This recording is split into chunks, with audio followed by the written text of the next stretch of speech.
Carson Wentz. Where's he right now in your estimation? And it's amazing how even at halftime, it was a storyline where Troy Aikman was wondering aloud, will the Colts take him out for the second half because they're paying careful attention to the snap count and maybe they won't have to give the Eagles a first-round pick. Well, the Colts don't seem to be paying attention to that because even in obvious garbage time, they left Carson Wentz in. So I think they're more concerned about developing this guy to his maximum and putting experiences like that debacle from Sunday when he threw the left-handed pick six and the throw in overtime. Kevin Byard told me after the game, I was kind of surprised he threw it. Yeah, the two Titans were sandwiching the Colts receiver when the ball left his hands. It was obvious it was going to be picked off. Where do we think Wentz is, and where do we think he can go? Speaking of trains that have left the station, that draft pick, unless Carson Wentz gets hurt, the way that the Colts have played the entire year, they never are taking this guy out of the game. So unless he gets hurt, it's over. The Colts are going to give up their one next year to the Philadelphia Eagles. And, I realize that this is kind of a weekly story. It's a topic of conversation. But it's over. Unless Carson Wentz gets hurt, the Colts will not have their first-round pick next year, period. They've made the decision. We're not going to do anything to affect how we play the game, even keeping him in blowouts, so he continues to get chemistry with his team. And look, you look at those stats on the board right there. 14 touchdowns, 2 interceptions in the last 6 games. Looks fantastic. But that game last Sunday is a scar that's going to take a while to erase if you do it the entire year. 2 horrendous throws. And look, I even had Darius Butler on my podcast this week, the former Colts corner, and former corner for 9 years in the NFL. I love Darius Butler. I think he's really, really good on his podcast.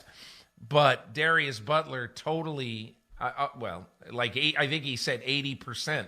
He blamed Frank Reich for the left-handed throw in the end zone and the horrible interception that really opened the floodgates for Tennessee to come back. Now, I'm sorry. You're a quarterback. I don't care what the call comes in. You're going to run the call.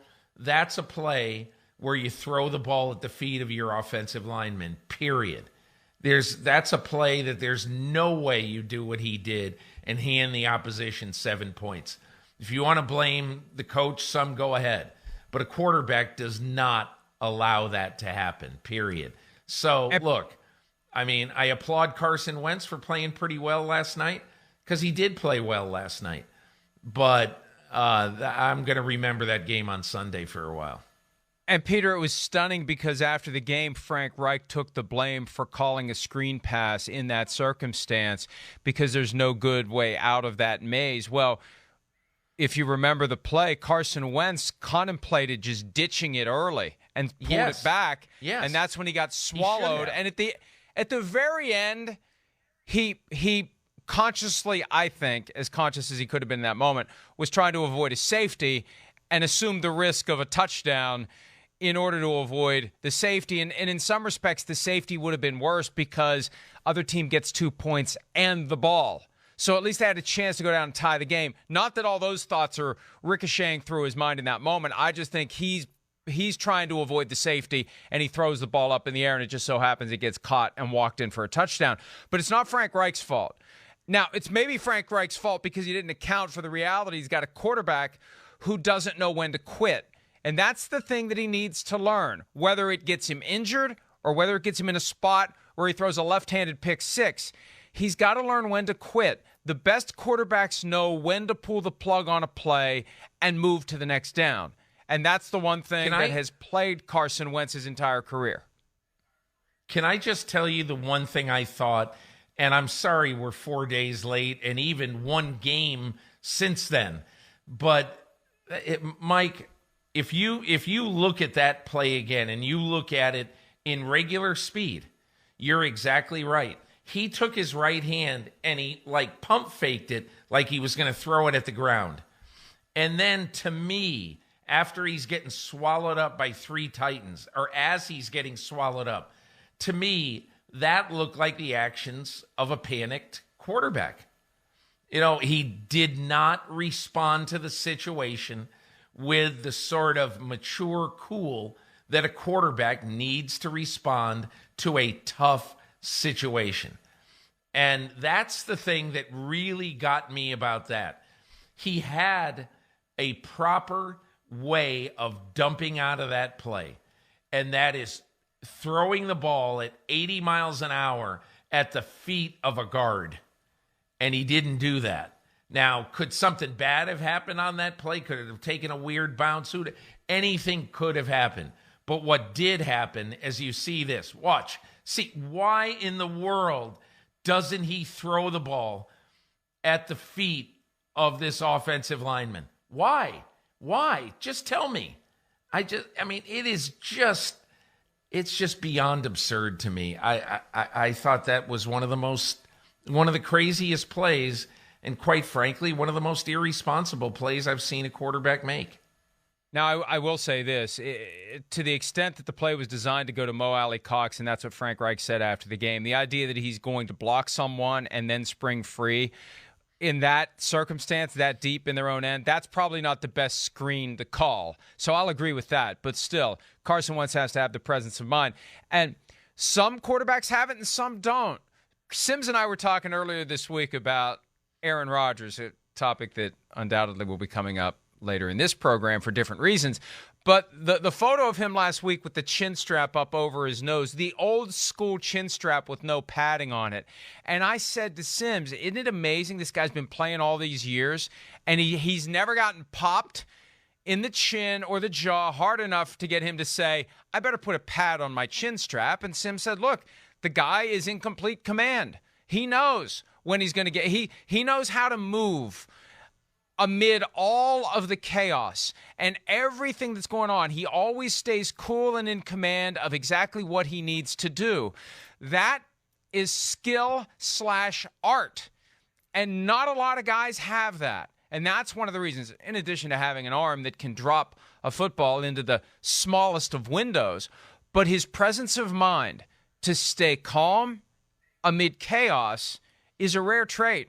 And that's why after all these years of starting, he's never gotten popped in the face to the point where he's decided, I better wear a big pad on my chin instead of the old Halloween costume chin strap. One of the reasons when I see a picture like that, Mike, I think about what Tom Brady said last week, that the game has changed so drastically in that the quarterbacks don't get hit. He was given, I wrote about this in my column this week, he was basically given a question by Colin Cowherd in this sort of town hall press conference that Jim Gray ran on his podcast. And Colin Cowherd said, if you could change one rule about the game, what would it be? And I was really surprised. Brady basically said, they've taken away all the physicality out of this game. And, made it really stark compared to when he first played football. And so that when we see a picture like that of Aaron Rodgers, and you talk about the chin strap, and you talk about all the quarterbacks who don't play with mouth guards, one of the things I keep thinking, okay, and I understand it's hard for a quarterback to talk and to call a signal and play with a mouth guard. I get all that. So that's probably not the most significant telling factor about what's happened in football. But all I'm saying is that quarterbacks know that they're not going to get hit the way they did 10 or 15 years ago. So Aaron Rodgers knows he doesn't have to be protected like a sumo wrestler. Well, others do, because others don't have that same ability to avoid taking the big hit, and Carson Wentz is one of them. But last night, he got it done. And along the way, he threw a touchdown to offensive lineman Danny Pinter, and that ball hung in the air forever. And there was that moment, right? I thought maybe it's going to be the Jackie Smith the saddest man Pop alive. out of the and stomach. then I thought, yeah, and then I thought it was going to be Jumbo Elliott. Remember his from when he bobbled it 20 times? But Danny Pinter makes the catch. Everybody goes crazy. Everybody loves to see a big guy score a touchdown, except people who play fantasy football, because that touchdown could have gone to somebody they actually have on their roster, but nobody cares. But he was a tight end. Several 48-ounce ribeye steaks ago, he did play tight end. Yeah, and, it's funny. He went to Ball State, which is about an hour east of Lucas Oil Stadium, and it's sort of the forgotten football school in Indiana.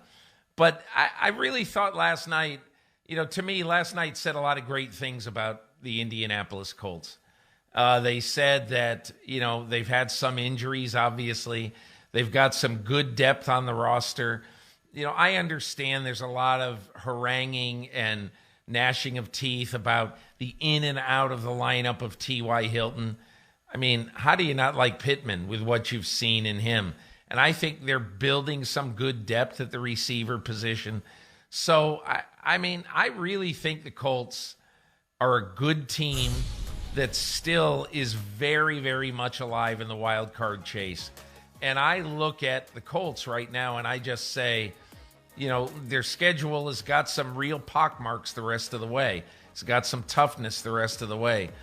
But I still think, even though they've dug a tremendous hole for themselves, I still think at 4-5, with now the mini bye coming up, that they're in decent shape. I think they got Houston and Jacksonville over the next month.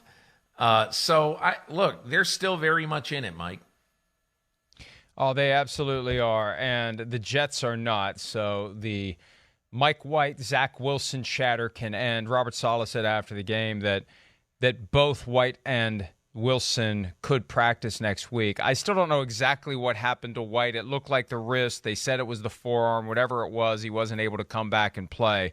But I doubt that Mike White is going to take this job away from Zach Wilson. As we now know, it was one game. It was great. It was special. It was magical. Only the second quarterback in NFL history to throw for more than 400 yards in his first NFL start, joining Cam Newton. That's great. There's stuff in Canton that'll be on display there. Not forever. People think that the stuff that goes to Canton it's not there forever. They display it for a while and then they display something else. But they'll display this as they should from what he did on Sunday. But it's a reminder that it's just one game, and hopefully the folks in New York will remember that. And as you said, the Colts moving in the right direction. Hi, I'm Mike Tirico, and thanks for watching. Make sure to hit subscribe for the latest news and highlights from NBC Sports.